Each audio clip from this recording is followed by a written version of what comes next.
এই পুলিশ সদস্যটা কে যিনি বললেন যে আসো ওসমান হাদির লাশ নিয়ে যাও? ওর নাম হচ্ছে রাশেদ কাজী, পুলিশের একজন কনস্টেবল।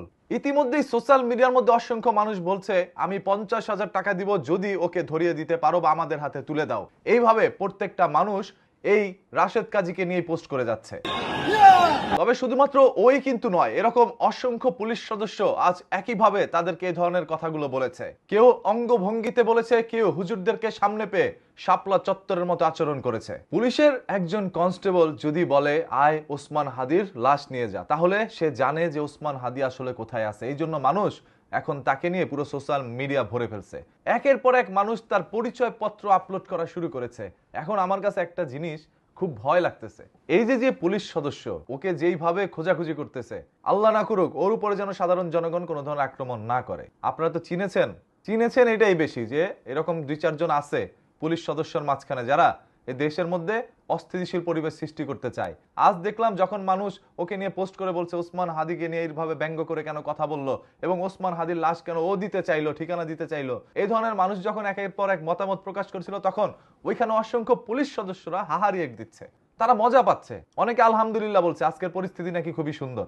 আপনি পুলিশে জব করেন, খুব ভালো কথা। এই জন্য পুলিশের ভুলও তো ভুল, সেই ভুলটা তো সবার সামনে তুলে ধরতে হবে। যেইভাবে আজ পুলিশরা এই ধরনের কাজগুলো করছে এটা কখনোই মানুষ পুলিশের কাছে আশা করে নাই। কারণ জনগণের চোখে এমনিতেই পুলিশ হচ্ছে অপরাধী, আর কিছু সংখ্যক পুলিশের কাছে ভালো জনগণ অপরাধী। এই জন্য যাকে পায় তাকেই ধরে পিটায়। এই যে আজকে এরকম ঘটনা ঘটছে, অযথা মার্কেটের মধ্যে ঢুকেও মানুষকে মনে করেন আঘাত করা শুরু করছে। সে যে বলছে আমি মার্কেটের দোকানদার, তারপরও সে মানে নাই, যাকে পাইছে তাকেই করছে। সাংবাদিক পর্যন্ত তাদের হাত থেকে রেহাই পায় নাই, একজন সাংবাদিককে উষ্টা মেরে ফেলে দিছে। এইগুলো কোন ধরনের আচরণ? কোন দেশে বসবাস করছি আমরা? এটা কি উপর মহল থেকে মানে জানানো হয়েছে, উপর মহল থেকে নির্দেশ দেওয়া হয়েছে যে এইভাবে সাংবাদিকদের উপরে ঝাঁপায় পড়ো, যাকে পাইবা তাকেই ধরো? কে বলছে, কে নির্দেশ দিছে? আজ একজন কনস্টেবলকে আপনারা এইভাবে দেখছেন, এরকম লক্ষ লক্ষ কনস্টেবল আছে তাদের মধ্যে যারা ওর মতো কথা বলতে পারে। আমি চাই এই দেশের পুলিশের যেরকম পোশাক পরিবর্তন হয়েছে সেরকম এই পুলিশগুলো যেন জনগণের জন্য কাজ করে, আর জনগণ যেন পুলিশকে সঠিক সম্মান দেয়। আপনি সম্মান দিলেই তো সম্মানটা পাবেন।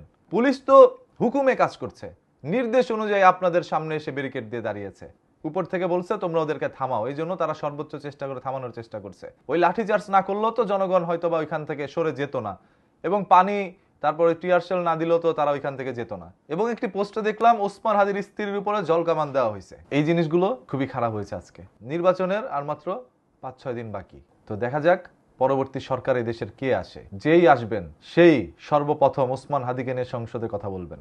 আমরা এমন সরকারই চাই আগামী দিনে। আর এই পুলিশ কনস্টেবলের কেউ ক্ষতি করতে যায় না।